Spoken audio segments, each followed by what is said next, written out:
technology and how we use it is political, and who controls it and how it reshapes the environment. The first interview of this series is with Joe Costello. He's a writer, has worked on political campaigns, and recently wrote an essay called The Politics of Technology. This podcast is mostly about the politics of technology, and my thinking about the topics for the upcoming interviews are influenced by my reading of this essay. So this interview is about that essay, about the political implications of living in a world of technology which is owned by somebody and created and employed somehow. So thanks for this interview, Joe Costello. And let's start by telling me a little bit about yourself, your background, and what you do. Basically, I was born in Chicago, south side of Chicago. I would say that in regards to this whole topic, two of the things that impacted me from a very young age was the first oil shock in the early 70s, which, I was a young kid then, but it was the first time in my life that life in America actually changed. It was like on the news every day, people were lining up in gas stations and all these things. So it made me interested in oil from then on, and I've followed it ever since then.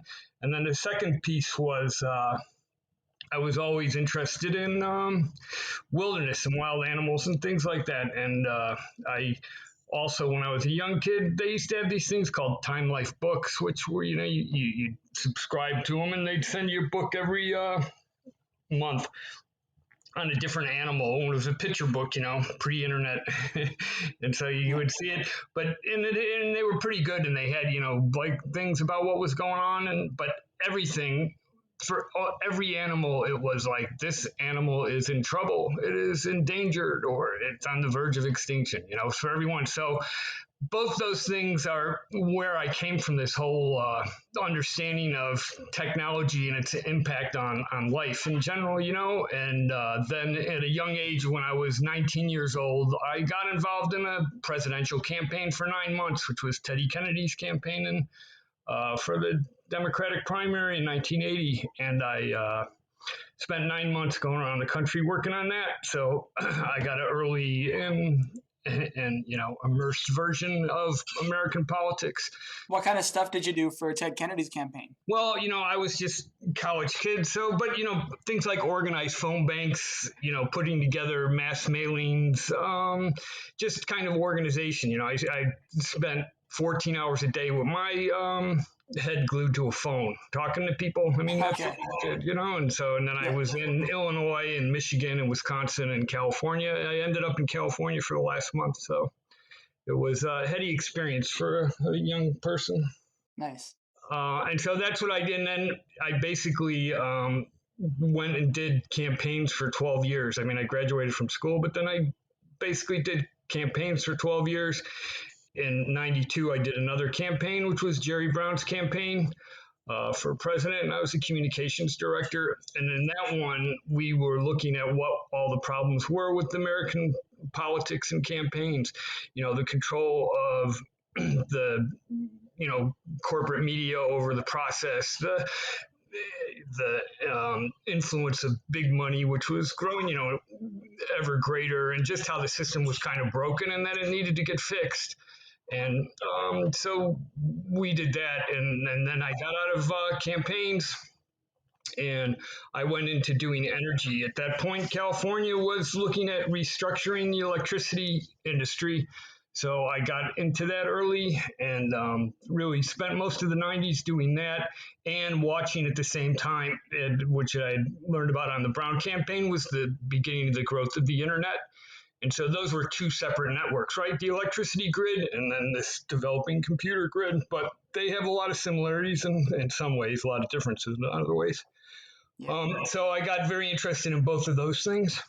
So that's how it was. And over time, especially after, in doing that, I became more and more interested in how is it that technology is really shaping our lives, and that we don't talk about it in that way at all. We just kind of accept it. Once the technology gets developed and adapted, we kind of just say, oh, it's natural. That's how it is. And it's not. It's we're doing it and we're adapting to it. And so, we need to kind of understand more about what exactly we're doing and how it impacts things and have a little bit more, understanding and influence on this process. So what specifically are you trying to communicate when you wrote that Politics of Technology? Like, what ideas are you trying to bring alive in people's heads? It's a simple thing, is that all technology has a political implications to it, and it's not just, I don't know if you've heard of Marshall McLuhan, but he was Yeah. kind of he was one of the interesting guys. Like in the late 50s, early 60s, there was actually a lot of thought like him and this guy Mumford and the woman Jane Jacobs who wrote on the cities. There was a bunch of people who were starting to look at what technology, and how impactful it was, and looking at it more from a technological aspect of development. And it just kind of got lost. I mean, it got blown away. And, instead, what we do is look at it from everything is valued via economics at this point. That's our whole value system is an economic value system. So my point with this is to try to come back and say, hey, look, technology and how we use it is political, and who controls it and how it reshapes the environment. And the biggest example I always use, especially for Americans, is car culture. The car didn't exist 100 years ago. I mean, well, there was a couple of them around, but over time the car reshaped America. And if you go into cities that were around before the car, like pre-World War II, they're centralized and they're walkable and things like that. But then when you go out to the suburbs, which were created by the car, it's just a car infrastructure. Yeah. And so we look at that, and when you're born into that kind of technological infrastructure, it's almost like being a fish in water. You don't question it. It's like, this is what you do. So I need a car. So how do I do it? And so I have to do everything to get a car. To do everything, I need a car.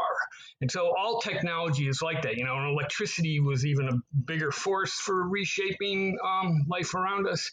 And so my point is, we got to quit looking at this as just being natural development, and understand that this is us. This is us as a species. We create the technology, and we need to figure out how that fits in and how to best utilize it or not utilize it at all in order to, and that is all political process. That's how we make decisions. We make decisions via political process, Yep. So that's like when I'm in my office surrounded by gadgets, I have a tendency to just want to feel like a kid surrounded by his toys. And you're saying that's unhealthy, like socially. Pretty much. Yeah. And I understand it though, and I'm not in any way anti-technology, right? I've always been, like when I grew up in the south side of Chicago, right, there were all these guys around, that we call them gearheads, they were all in the cars, Yeah. and, so they knew everything, and they could rip them apart and bring them apart and all that stuff, and it's cool enough. And I'm not even anti-car, but we're completely dependent on the car at this point to almost an existentially dangerous point at this point. Yeah. So, and so over time, and, when computers came, I got really interested in them, and, in the 80s got PCs and started like doing it all. But over time, I kind of, I've lost interest in how they were developing, because once you got full real-time audio and video, I was like, okay, I'm not interested in how it's working anymore. It's like, but how do we use this to shape our society? And we're not doing that, and just the opposite. We're letting a very small group of people completely reshape our society around this stuff. Yeah. So in your essay, you say that modernity killed history. What do you mean by that? modernity is basically industrialization, even though it has roots that go back maybe a couple hundred years, to the scientific revolution itself of like around the Yeah. 1500s. But it's basically the industrial revolution created modernity. What everyone would say is modern came about at that point. So what you have then is once you get a technology if in whatever place it's fitting, whatever sector it's fitting, it's changing whatever came before it, right? Like the car got rid of the horse, and light bulb got rid of the candle, and and adding to it and that kind of thing, right? But you're Yeah. wiping out the past when you bring in a new technology. And then when you have technological evolution that is really fast, all of a sudden people who were born in one technological era, the people coming after them are in a new technological era, and they don't even know anything about the technological era that preceded them, right? Yeah. So you're just losing history. You're just losing history, and the fact of the matter is, really, there's been a couple great the real first great technological era for Homo sapiens was the agrarian era, where we went from being wandering around hunter and gatherers to sitting down and growing crops and plants. And, that was a massive change for Homo sapiens, and that's 12,000 years old, more or less. So, and that changed everything that had come before that, right? And we have no really understanding, except for a few groups here and there that managed to survive over time, of what came before that. And the industrial era is really only 200 years old, and that's just completely overwhelmed all the traditions of the agrarian era, completely and totally, and for the most part, they're forgotten. So that's what I mean by that. So if that makes it any clearer. Yeah, totally. So I mentioned this to someone I know who works in IT, and even referred to how like 30-year-old code is obsolete, and it can be hard to find people to work with it. And her response is that we now value adaptability over specific forms of knowledge. So it's more important to be adaptable. So maybe that's our new environment, the ever-evolving machine, and we have to constantly adapt or get left behind. Is there not some positive to that, or is that like a trip to doom? It's relative, right? It's like we've always been adaptable. I mean, as a species, Homo sapiens is incredibly adaptable. Which is why we now cover the whole planet. So it's so to say so the problem is we're adapting to things which maybe we shouldn't be adapting to. And maybe there's a better way to do things, right? But because we don't have a way to look at this and really kind of discuss it and bring it apart, we just have forces that are imposing these things on us, right? And then everybody goes, oh yeah, this is great. And, and go, well, actually, and then once you're in it, and this is a really big thing I've noticed with people, right? I repeat it again, is that once you're in a given technological environment, you think that it's natural, right? And that it can't be any different. So I would say that, we are tremendously adaptable, but what are we adapting to? We're adapting to our own creations. And now the thing is, well, maybe we shouldn't even create this, or maybe we should do this as a different way. But there's no real politics to go and say, okay, here's this new technology and how best should we utilize it, and who controls it, and all that kind of, all those kind of questions, right? We don't do that at all. At best we go and say there's, market forces, but that's, a very limited view of life at this point. And we don't get multiple generations to adapt to any new technological change, because by the next generation, it's already a new technological change. Yeah, right.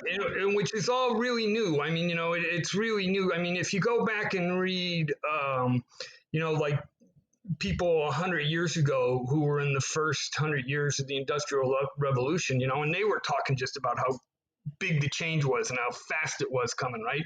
And now you have with this quantum technology, computers, and in the industrial technology is Newtonian physics, right? It's force equal mass times acceleration, and that's a very powerful thing. And you can change a lot of things if you can figure out how to harness that force.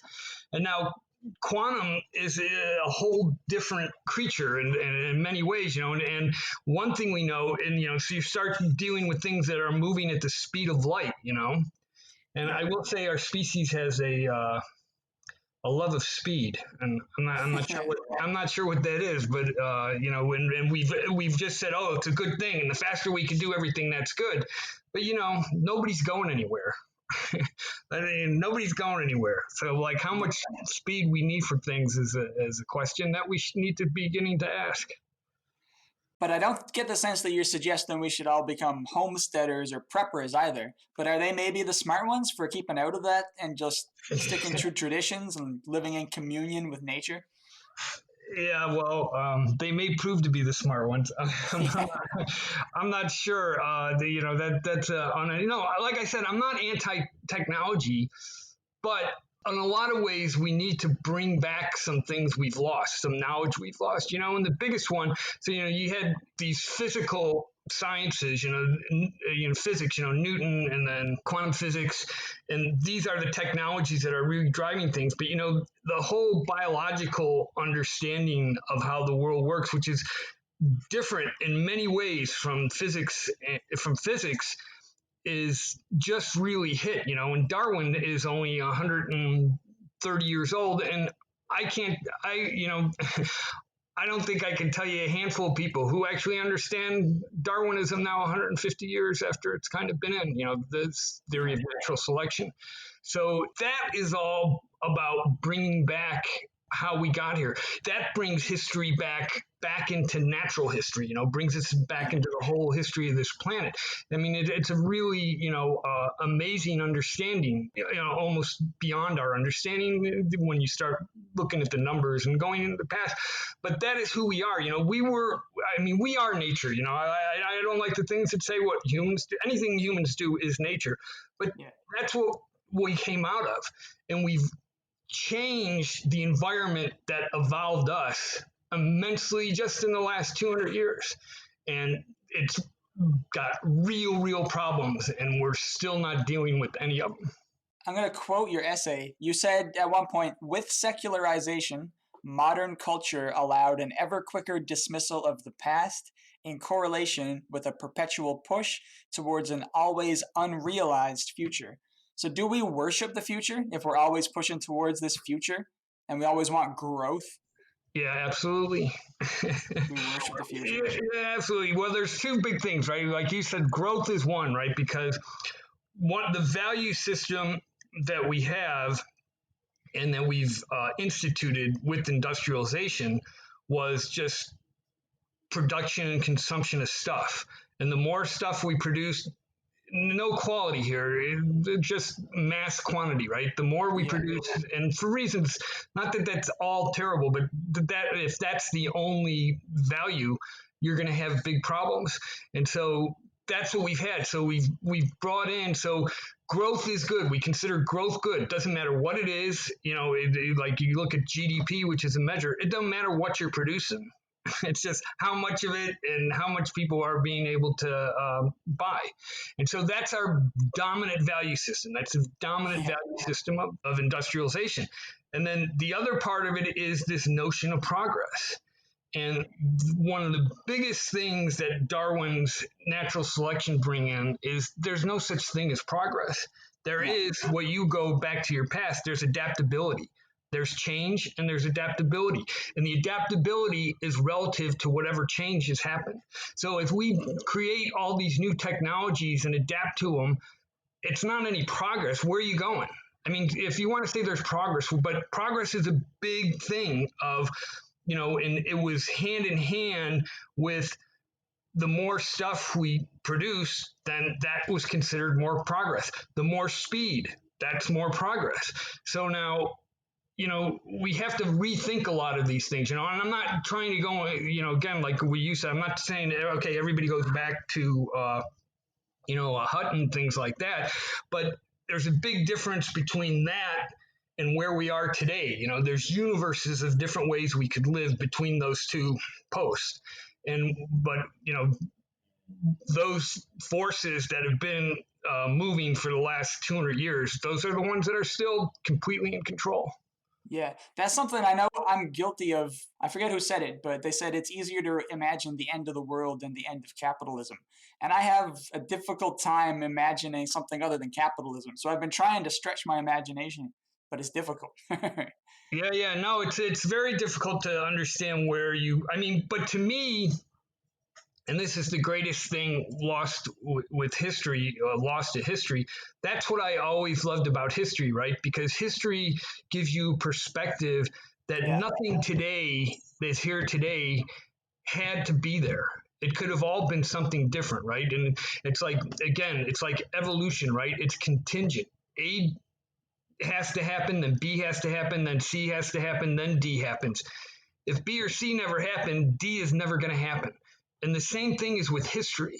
And you look, and we don't like the idea of chance very much. It's something that we don't deal with, and it's old.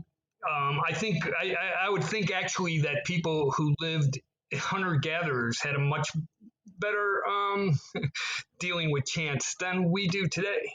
We don't like chance. We want to say everything is going in one direction and we know where it's going and we just need to do that, right? And it's one thing, like, I've had a real hard time over years doing politics with people is like Americans, like if they sense there's some kind of problem, they instantly want to know, okay, what's the solution? And if you go to them, no, you have to understand the problem more. Otherwise, you can't understand the solution. They don't want to do it. And this is across the board.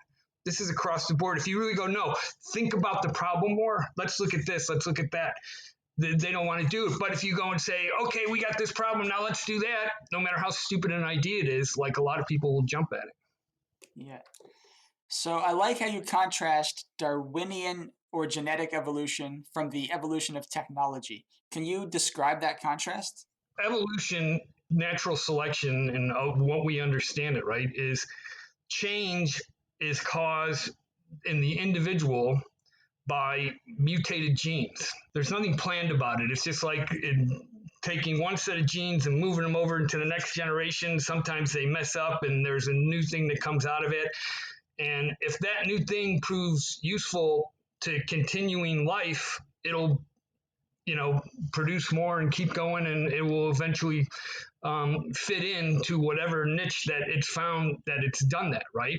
So it's actually a random process being worked, and the natural selection process is the whole environment, every aspect of it, working on that to see if it's going to be successful or not. Whereas technological evolution, it's two things, right? It's kind of interesting because and I've thought more about this over time. There was this guy Lamarck who was pre-Darwin, and he's a French guy, and he said he also had a theory of evolution. He didn't have this theory of natural selection, but he thought like that any given individual, what it kind of learns over its life gets inherited ahead of it into the next generation, which is completely wrong. That just doesn't happen. But culturally, there's some truth to that, right? That's what culture is, right? Culture allows one generation to take what it's learned and pushes it forward into the future. So that's different than strict natural selection by Darwin rules, where in technological evolution is kind of a mixture of both these things, right? Because you're learning from science and the culture of science, which has developed over 100 years. And then out of that comes a technology, how you learn how the world works, then you can manipulate it into a technology. But at the same time, there's no, technology can come completely out of nowhere where it has no past, right? All of a sudden, boom, it's here. It's, it was never here before. But today it's now here, and it can create massive amounts of change. And on top of that, any given technology that becomes adapted on a mass scale, it creates its own environment. And so then you're working against the environment that the technology has changed. And again, I'll go back to the easiest one is car culture. For many years, I try to get Americans to go, we got to cut down on cars and we got to redo this. And, you can actually live, without a car. And this to your other point, people just can't comprehend in America not living with the car because they need a car. I need a car to get to the store. I need a car to get my kid to school. I need a car to do this. I need to go to work. I need a car. How can you tell me I don't need a car? So they can't break out of that, right? But nonetheless, that car has created an environment now that does nothing but perpetuate more cars. Yeah, it's interesting. Like, this could be either a glitch that collapses within life, or it could be a glitch that, like, takes out life generally if it's too hard on biodiversity. Either way, it's bad for society if we don't shape up. Yeah, well, one of the things Darwin talks about in the origin is, that a more diverse ecosystem is a more stable and healthy ecosystem, because it got all these parts of it. And when you have a system that is dominated by one species or one force, they're much more, and this is ecology, they're much more tending to become off balanced and crash one way or another. So we know that is the case. And, you look at, again, look, in 73, we realized oil was a limited resource when we did absolutely nothing about it. So for 50 years, we did absolutely nothing about it except for bomb the Middle East in the last 30 years to keep control over what was the biggest resource. And shale, which everybody knew was there, but is, say, it's at least $5 a gallon gas. And $5 a gallon gas, the U.S. economy doesn't work on $5 a gallon gas, so it's all debt. There's literally like $400 billion worth of bad debt, which the shale, and it's never made a profit. The industry's never made a profit in 10 years, but it subsidized car culture for another 10 years in America. So you say that information is the building block of culture, and that culture is our historical memory. The printing press was supposed to have democratized the sharing of information, but major information networks today are all owned by big corporations. So what's their role in society, in your view? Well, it's interesting because with information, with the printing press is and this is part of what modernity is, because you could really say modernity started with the printing press. It was probably like the best, but then it really kicked into gear with the Industrial Revolution, and with information. Well, but what happened is with the book and knowledge of things is that we create more and more information. Like you didn't need that much information to be a farmer out in the Midwest in 1860. You just had to know these things. That was your life. But now, as information and we create more technology, and now we've created technology that just creates massive more amounts of information, information starts becoming, just foundational to every aspect of our existence, and not, and so what we're having is, so if in industrial era the real value was in controlling the physical goods, and or if go back further in the agrarian era, the real thing was to have a plot of land and to be able to control some land. Then you had the industrial era, where it is to control energy and its products. Now we're in an era where information is becoming fundamental, right? And doesn't mean the farming's going away or industry is going away, but that information control becomes the fundamental mechanism of power in the society. And these big corporations are just controlling it completely. So by doing that, they automatically create less diversity. Centralized control always creates less diversity. There's very few laws of political science, but that's one of them. Yeah, it's kind of funny how like the internet is supposed to be so democratic, but we all show up on the same few servers basically to share information, like Facebook or Twitter. So should we all get off Facebook and Twitter, or is that not nearly enough? Well, it's the first step. And yeah, absolutely. Yeah, because we got to rethink how to reconfigure these networks, and I would say what's happened like with quantum physics and evolution and understanding ecological systems, right, is there's not hierarchical control in any of these things, right?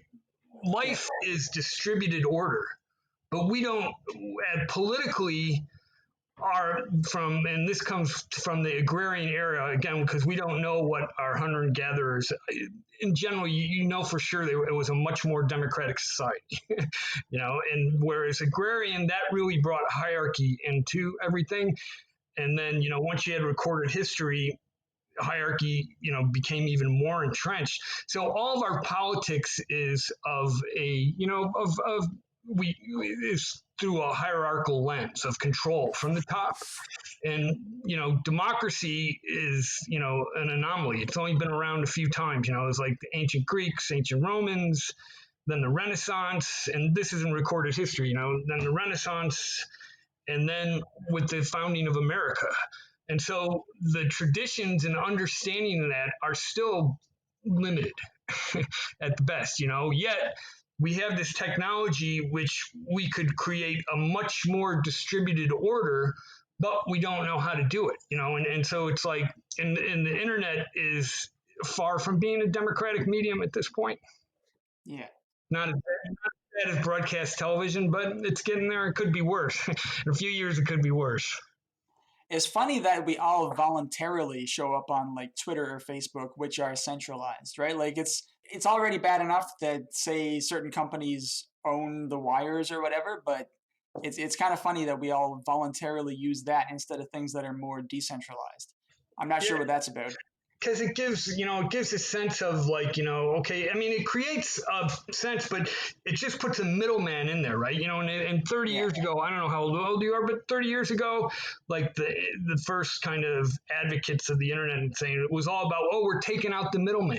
Well, we took out the old middleman, and it's a new middleman, and so and who are for the most part, have been, a little bit hands-offish kind of, but letting things go. But now you can see they're going to start asserting more power to go and say, no, this is all you can do. This is what you can do.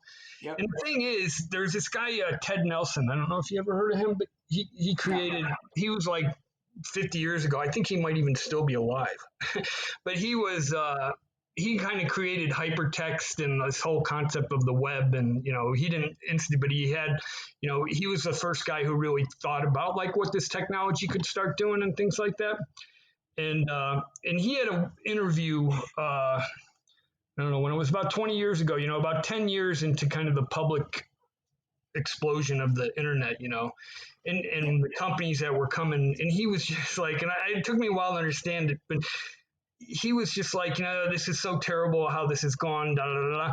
Because what should have happened, like, especially like Facebook and Twitter, that should just be right in the code of the internet. I mean, you should be able to just open up whatever, let's say it's a browser because that's what it's become. And all those functions should be there. And you should be able to create your own groups and your own without any intermediary. There is no need for there is no need for Facebook. There is no need for Twitter. There's no need for that. And yet that's not how we built it. And in fact, just the opposite, right? Because and I talked to a number of people, and I was, very interested 30 years ago in the development of the net. And all the technological guys, they have no political understanding whatsoever. And it was all about making money. Okay, this can make money. How do we make money? And then in how you make money, you do control. And so, and Microsoft was right there until the Justice Department stopped them. I mean, it would have been on Microsoft if the Justice Department hadn't stopped them. And that's written out of technological history, like the IT, the Valley's history. They don't talk about the Microsoft antitrust case. So, like social media, you're saying sort of should be something like a protocol, like email, rather than a centralized service. Yeah, absolutely. Again, it's like, how do you, like, one of the things is, because basically the internet is a client server, you're still doing architecture, you're still, Yeah. it's still mainframes and we're all connected to it. We talk through the mainframe. Whereas the net was sold as, oh, it's very decentralized and da da da. And it can do that in routing the information from one computer to the next. It can be distributed, but the information itself is all centralized. And the communications part of it then is all controlled centrally now. So we just didn't do that, and that's it's too bad, and it's but we can still it still can be changed. We can, but you need a politics to make a change. So is money a technology, or is it just something that people naturally do? No, absolutely. Always money is total. Maybe one of the first technologies, but but it's a social. It is at its heart, and maybe in some sense say all. Well, not all, but it's a social technology, right? Look, the only reason money has any value at all, unless the currency you're using has some kind of intrinsic value. Say, like, you're passing around. Pounds of corn, which you can eat. Yeah. But if it's a paper or if it's a coin or something like that, it has no intrinsic value in its nature, but it has a social value because we all say, okay, it's worth something, and I can take this much of this money and I can in return get this or that thing. But it's a social construct. It's a political construct. Always has been, always will be, because in the end, that's what it comes down to, that we all go and accept we're going to use this as money and that it's going to be this. Now, and money has changed over the course of human history from the very beginning.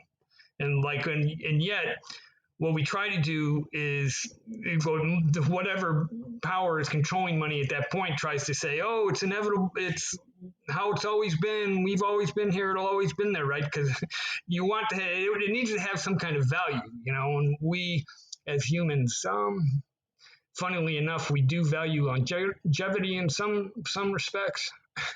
But it's absolutely, but you can use anything as a currency, right? You can use paper, you can use metal, you can use avocados if you want. Anything can be the currency. But then the social construct of then saying that that's our money system, that is a different thing than the actual currency itself. Yeah, that's a weird contraption. I've been reading just about like government finance, and a lot of it's super arcane, and it's like the central banks that we have and the processes that they have to go through to create it, and they have to tax in order to like make us need it, basically, to create that circulation.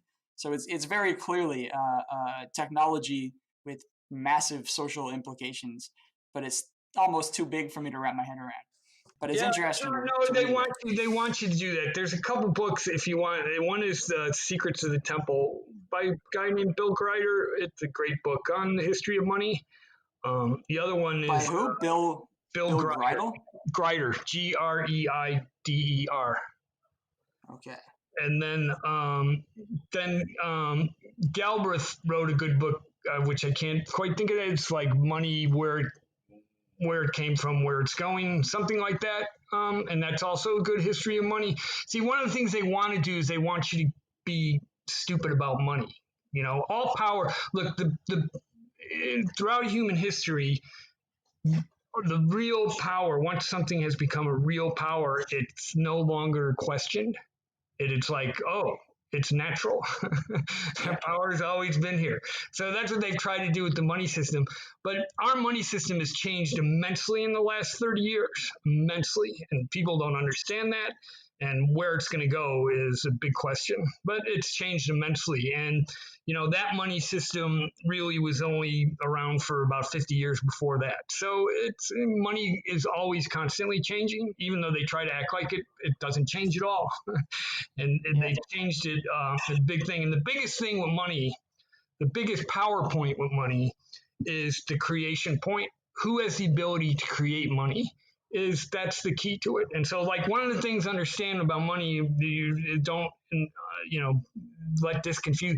All money is created, And at some point, someone's allowed to create it. And that is the biggest power of any money system, is who creates it.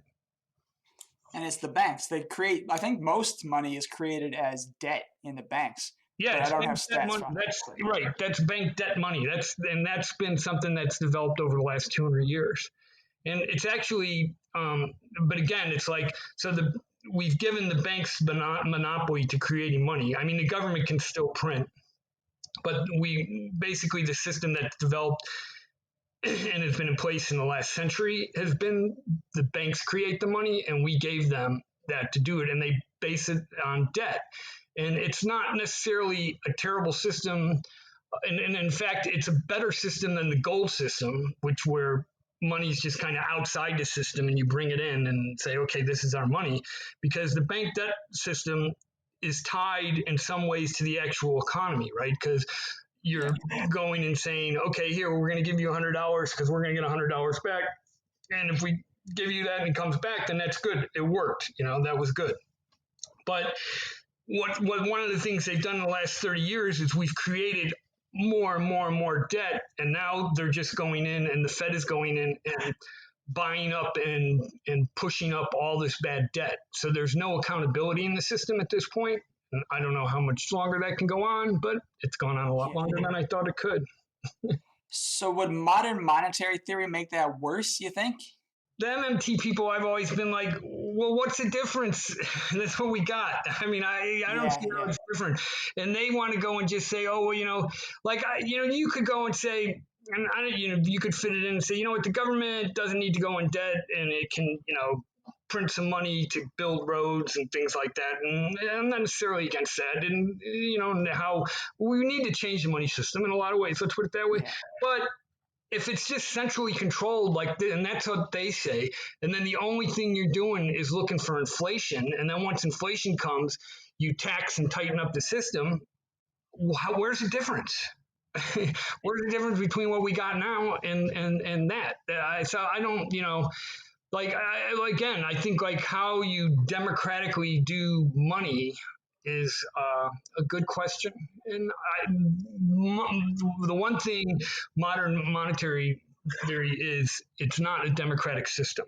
So anyway, I don't say it's necessarily wrong, but I think it's almost a step back instead of a step forward. So critics of democracy like to focus on the idea that voters lack the skills to rule. As citizens, what skills or knowledge should we acquire to become better self-rulers? It's funny. I like to. All I have to say is, in my lifetime, show me who does have the skill to rule, and I'll get behind it.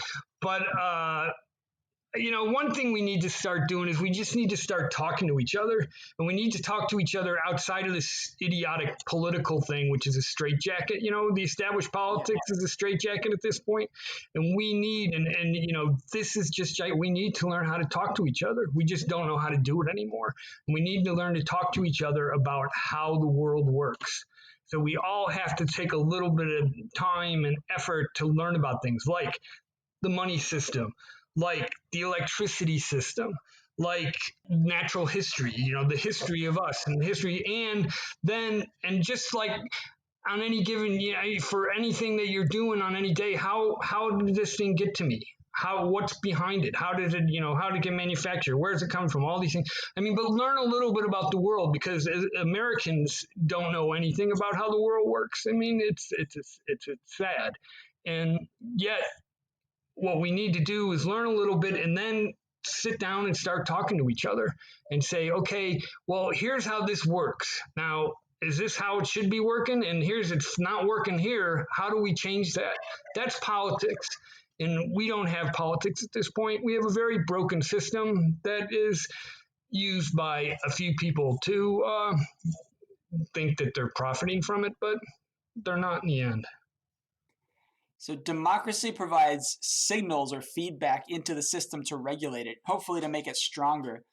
But the market also allegedly does this. So how does a consumerist approach to government compare to a democratic approach? Is one type of feedback better than the other? They're both part of the same thing. I mean, look, markets are the Sumerians had markets, the Egyptians had markets, the ancient Chinese had markets, the Incas had markets, the Aztecs had markets. Everyone's had markets, but those markets used to be one day in the agrarian society. They'd be one day and they'd be at the side of the temple, or they'd be in, the focus things. So markets have been around forever. Now, what we use as markets now, basically anyone that uses markets now is talking about corporate power, because all economics doesn't deal with the power of these mega corporations. And also remember, these mega corporations, they are a innovation of modernity. They are industrial constructs, and they are, as far as human history goes, they are far and away the most innovative associations we've created for 1,000 years. For several, since the agrarian age. So yes, the short point is we need really much better feedback systems across the whole process. That's how we need to be able to know what's working and what's not working.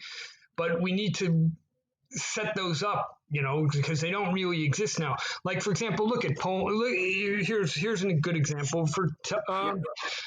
So the American system, and if you look at de Tocqueville went around in 1830 and looked at the early American Republic, which was an agrarian republic and all these farmers.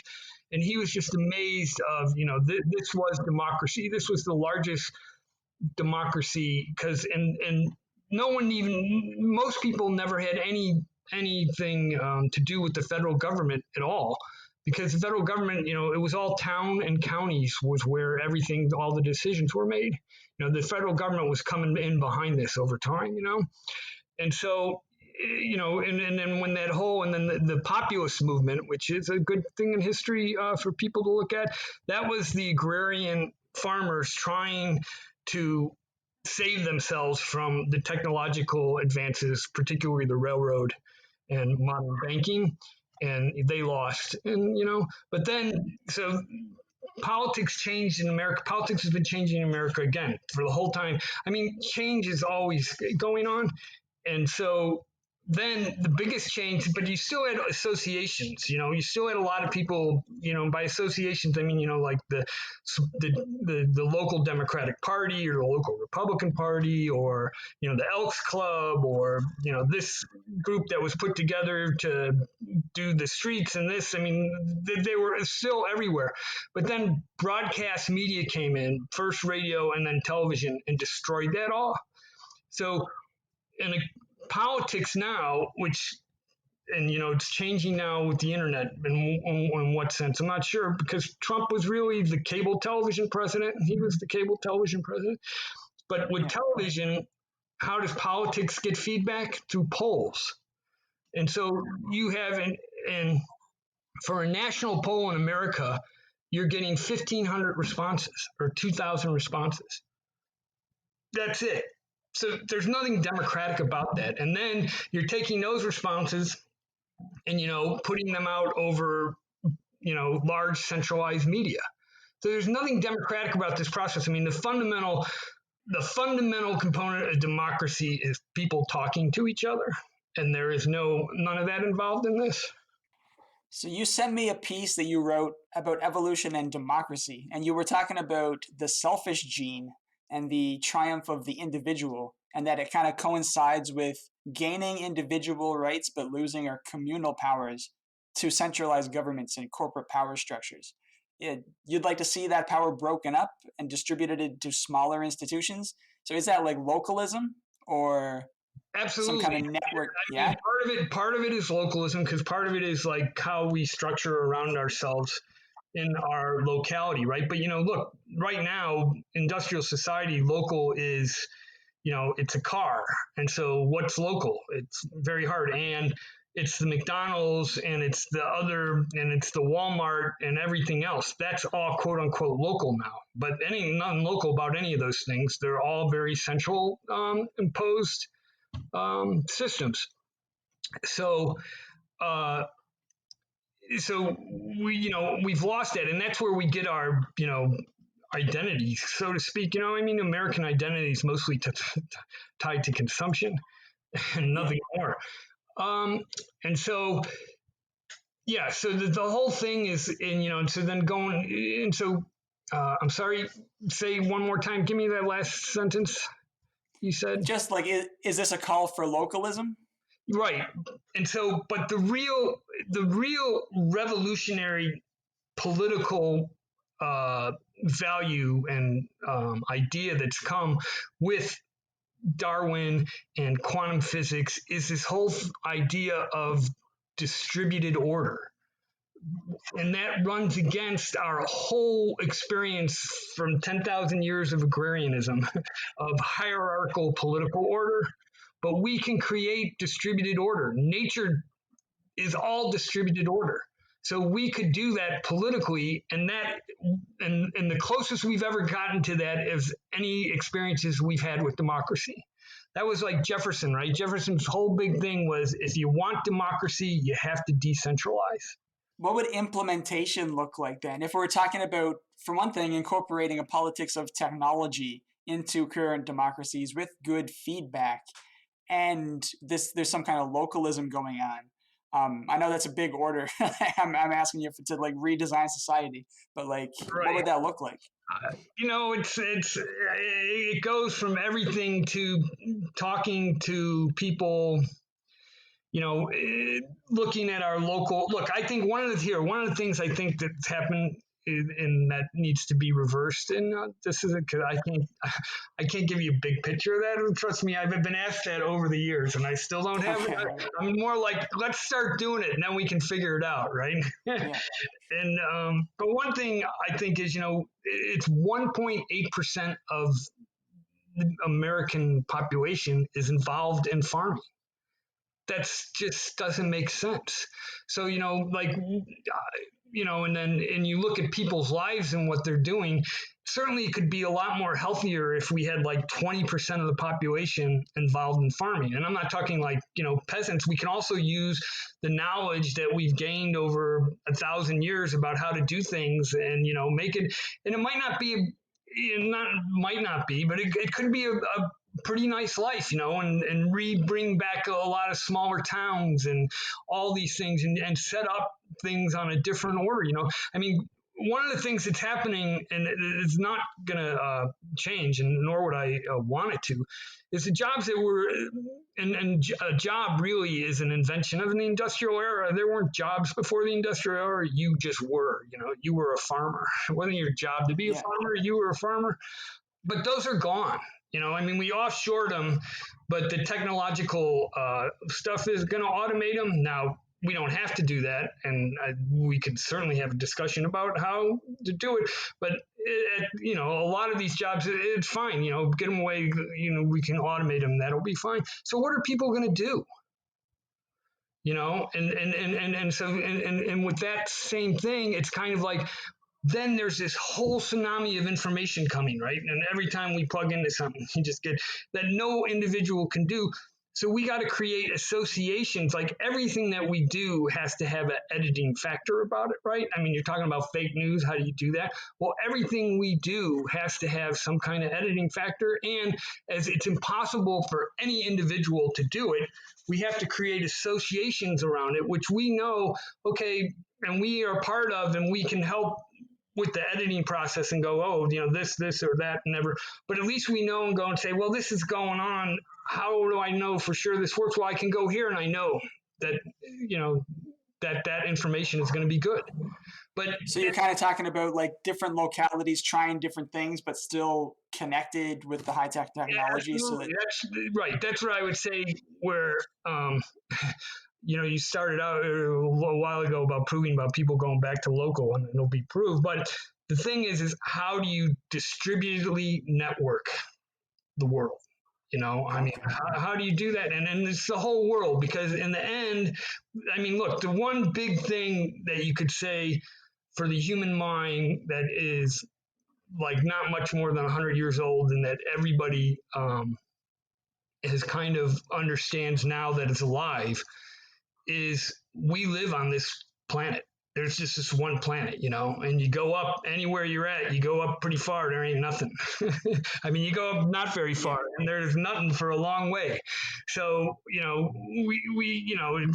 have to, it's almost, you could say it's almost like a theological concept of, where what used to be God, you say, okay, there's a great God and everything goes underneath it. Well, we're on this planet. It's the only one we got and we're all on it. And so everything one of us does impacts somebody else. And, so how does that work? And how do we, and we are in America, and this was a number I learned a long time ago, and I always knew was completely understandable. We're 5% of the world's population, and we use over 20% of the world's resources. So that means somebody's not going to have any if we keep using how we use. And Yep. it's unexportable. It's it's not a model that everyone else can use because we'd need 5 more No. planets for everybody to use it.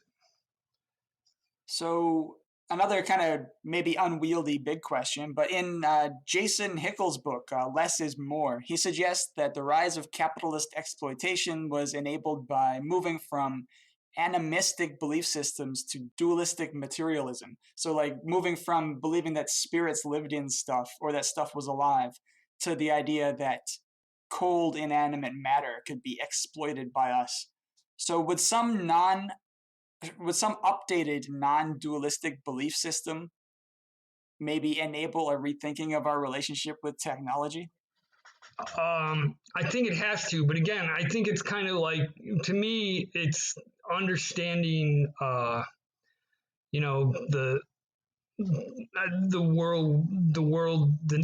and again, I say the natural world, but we are part of the natural world, but understanding its history and how it works.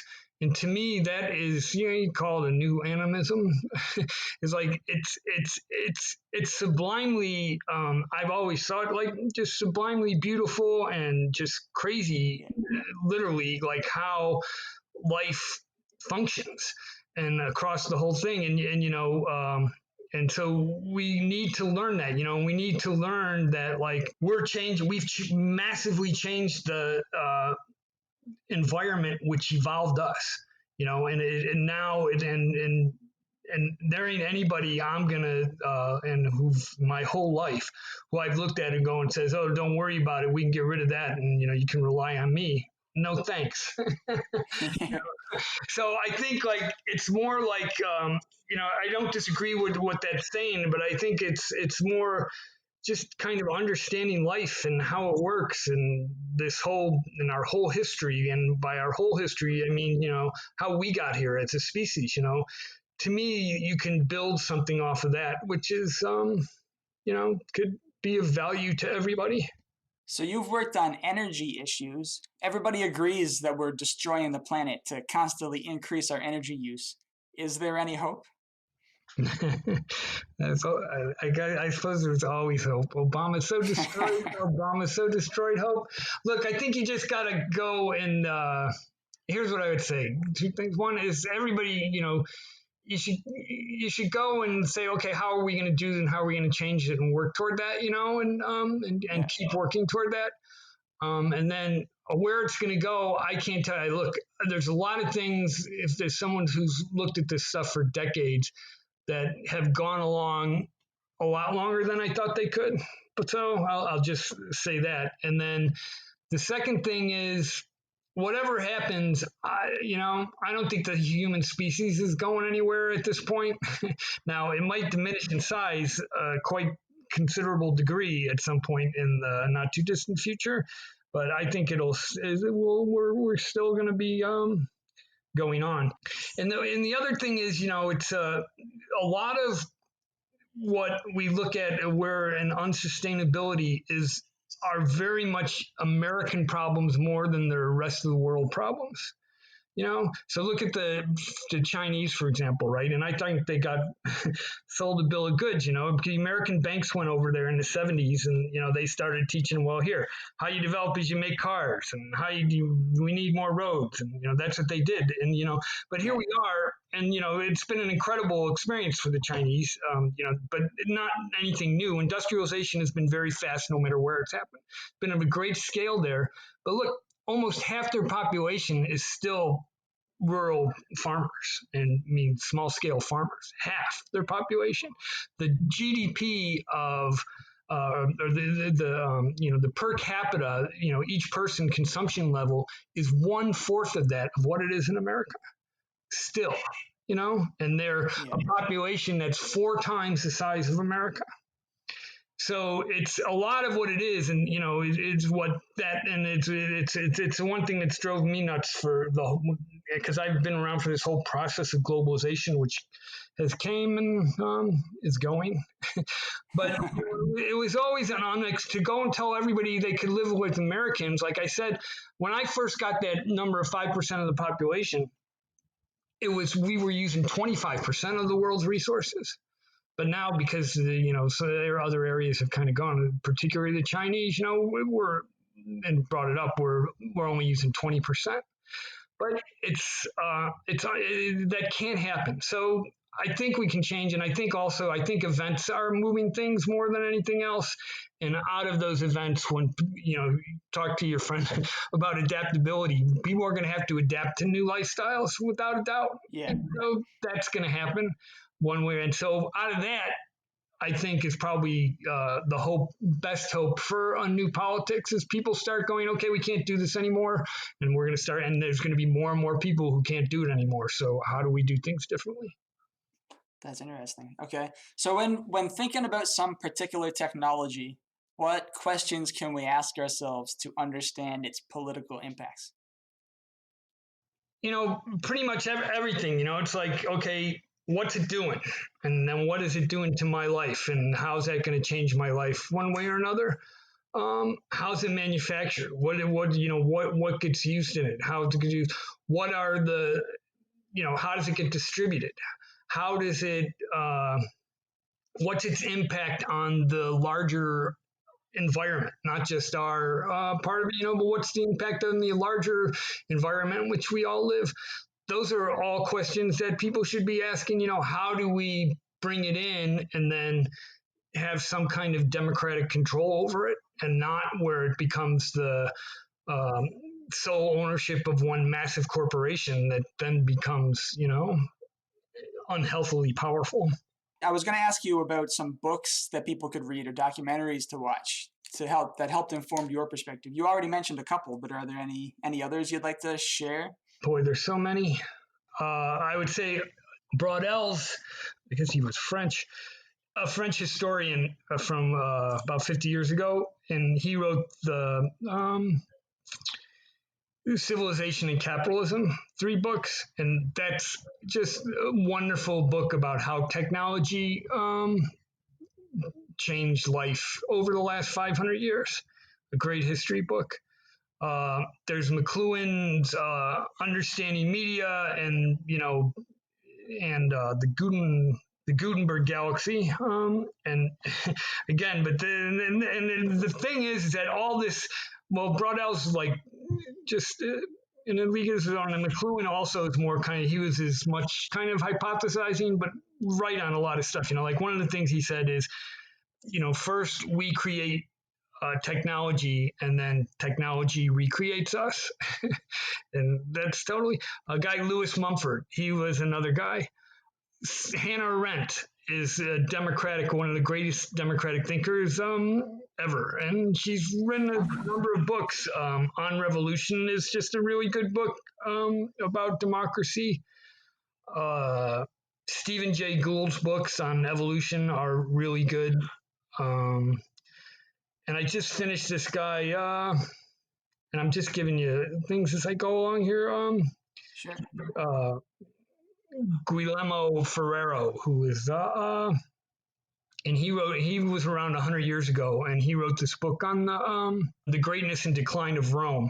and it's basically about the last century of the Roman Republic, and it's just a wonderful, wonderful history. And I just read this book over the last couple months. It's actually a bunch of books. It's about 5 books, but I just read that, and that's like one of the great histories. And because basically the Roman Republic fell at the height of its, and I'm not talking about the empire that created after the Republic fell was another 500 years of the imperial Rome, but Roman Republic, the Republic, that's where the word comes from, the American Republic, so, and the institution's the same. And then Rome created this gigantic, the Republic conquered this empire, and it collapsed the Republic from the outside, collapsed it.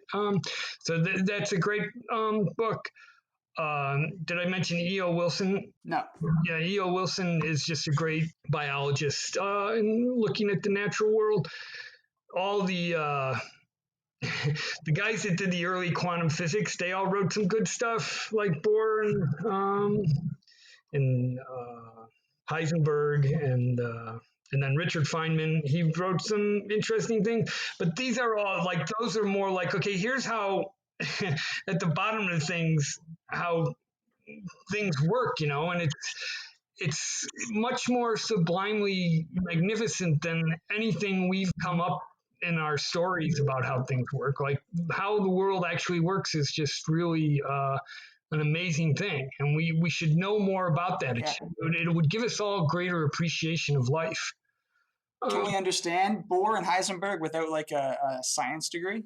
Yeah, they wrote pretty good. I mean, you got to go it, and the thing is, it's very challenging because it's completely the biggest problem with them. Heisenberg writes better than Bohr. Bohr's a little European. Heisenberg's more direct, but what it does is more than anything else is it challenges what your logic to how things actually work, because how you think, like it actually works in a different manner, And so those are the interesting. It's just like Darwin, I mean, Darwin is there's been 2 big things in history.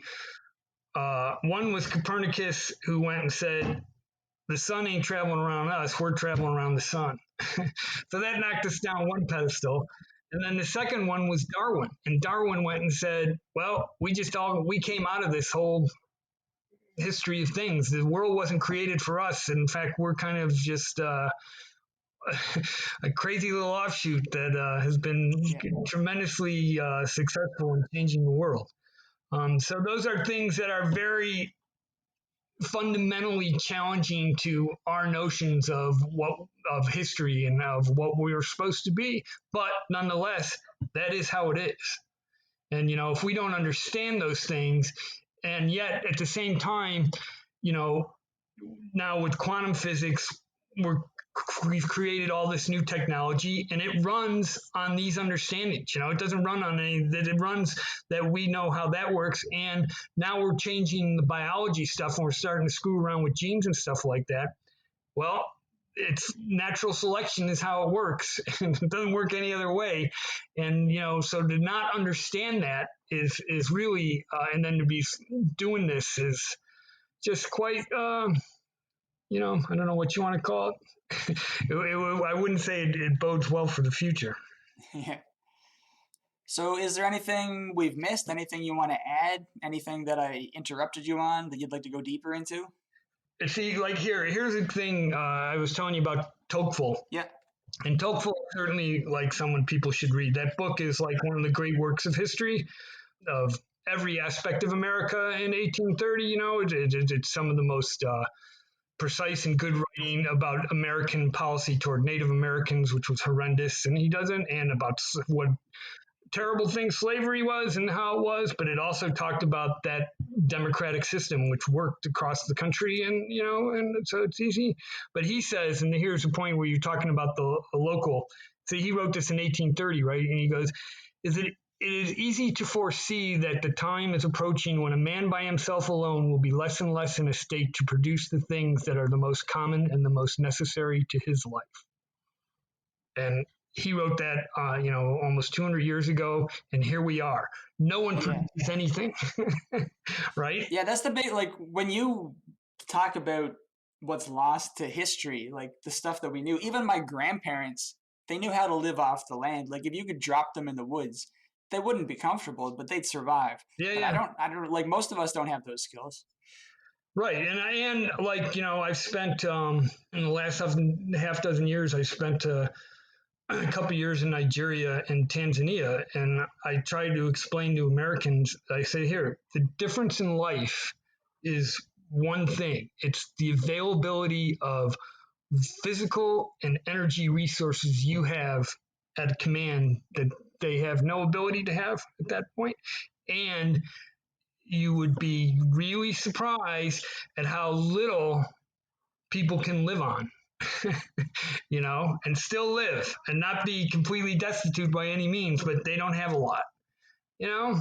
And so there's that life and our life. And again, there's universes in between that of how we could be living differently. Like I mentioned about having a hard time imagining something outside of capitalism, even if that might be the wrong framing. But like it's true, like you say, reading about history shows all the different ways that we have lived, which does kind of stretch your imagination about different ways that Oh, we could live. absolutely, absolutely. And what the one thing history does do is it shows you how we got to where we're at, and Yeah. and so you go and then and that how we got to how we're at. They always say history is written by the winners, and this is like with technology. It's like they always try to say, well, it was inevitable. This technology is inevitable. Nothing is inevitable. Nothing is inevitable. We have an ability. I mean, I don't know who it was, something, but the freedom that this species has on one level is like, quite is frightening to most. But nonetheless, it is. And so we look for constraints all the time. What was the name of that Tocqueville book? It's called Democracy in America. Okay. So yeah, unless there's anything else, where can people? Are you working on anything right now that you'd like to mention? Any like Uh, projects? well, I'm doing this podcast. I've had in the long works. I'm trying to put together like a book, which I could then do other things with it, talks and things, but Yeah. video, but a book that's kind of like on the history and the components of democracy. And like, okay, here's the history again.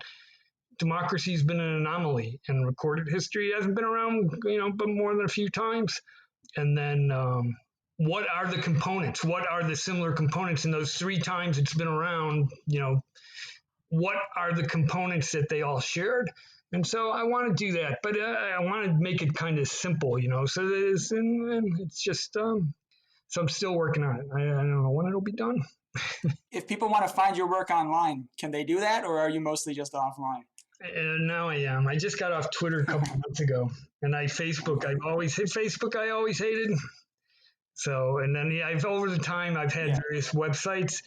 I mean, you look, and I wrote also. There's a book called under Joseph Costello called "Of by Four." I wrote that. I don't know, 7 years ago, 8 years ago. Yeah, mostly, what I've come to. I came to kind of conclusion, and you said it. That email is still the best social media. Well, thanks very much. Like I think I mentioned in the email, this is kind of like there's other like more specific interviews that I want to do, but this is almost like a starting point. So I really appreciate that you took the time to talk to me about this. This is great. I hope it was useful, and I've enjoyed doing it. And please let me know when you get it up because I'll send it around. Absolutely. Yeah. Bye. Okay, Matt. Bye.